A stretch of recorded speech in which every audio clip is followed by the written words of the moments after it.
Hello everyone, আমার আজকের ব্লগে আপনাদের স্বাগত। আশা করি সবাই খুব ভালো আছেন।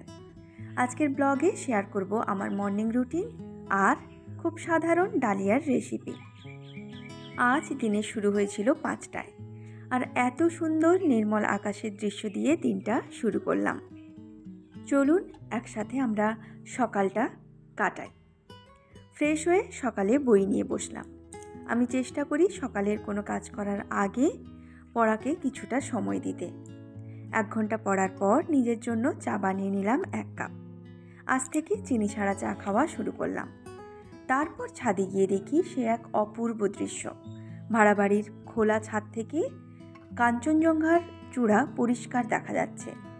জুম করে দেখালাম, আপনারাও এই সুন্দর দৃশ্য উপভোগ করুন। ওই যে দূরে চূড়াটা দেখা যাচ্ছে, একেবারে সাদা। নিচে এসে সকালে খাওয়ার জন্য বানালাম ডালিয়া। সেই রেসিপিটা আজ শেয়ার করব আপনাদের সাথে, কিভাবে আমি একদম ঘরোয়া পদ্ধতিতে খুব তাড়াতাড়ি ডালিয়াটা বানিয়ে নিই। ডালিয়ার 1 কেজির দাম 100 টাকার মতো।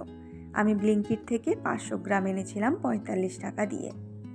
ডালিয়া বানানো খুব সহজ এবং সময়ও খুব কম লাগে। প্রথমে হাতের কাছে যা সবজি ছিল এইভাবে আমি কেটে নিয়েছি। আজ নিয়েছি আলু, গাজর, বিনস, টমেটো, পেঁয়াজ আর লঙ্কা। কোনো দিন বেশি সবজি না থাকলে পেঁয়াজ লঙ্কা দিয়েও করে নিই। এই বাটিতে অর্ধেক নিলাম ডালিয়া। এই অর্ধেক ডালিয়ার পরিমাণ একজন খেয়েও কিছুটা পরিমাণ বেশি হয়ে যায়। প্রেসার কুকারটা গরম হয়ে এলে ঘি দেব কিছুটা পরিমাণ। আমি অল্প ঘিতে করলাম, কেউ বেশি ঘি পছন্দ করলে বেশি দিতে পারেন। তারপর দিলাম গোটা জিরে। এবার এক এক করে কেটে রাখা লঙ্কা, পেঁয়াজ, টমেটো দিয়ে কিছুক্ষণ নেড়ে নেব। তারপর একে একে সবজিগুলো দেব। সবজিগুলোকেও কিছুক্ষণ নেড়ে নেব। হালকা ভাজা হয়ে এলে সবজিগুলো, তারপরে যে ডালিয়াটা রেখেছিলাম সেই ডালিয়াটা দেব। এর সাথে নুন হলুদ তো দেবই। এই ডালিয়াটাকেও এই সবজিগুলোর সাথে হালকা করে কিছুক্ষণ ভেজে নেব। তারপর জল দেব।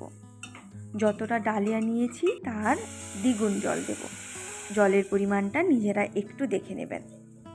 তারপর ঢাকা দিয়ে 3টে সিটির জন্য ওয়েট করব। গ্যাসটা মিডিয়াম ফ্লেমে রাখবো। 3টে সিটি পড়লেই গ্যাস অফ করে দেব। আর সেই ফাঁকে এপাশে বসিয়েছি ফ্ল্যাক্সিড জেল বানাচ্ছি চুলে লাগাবো বলে। এদিকেও প্রথম সিটিটা পড়লো।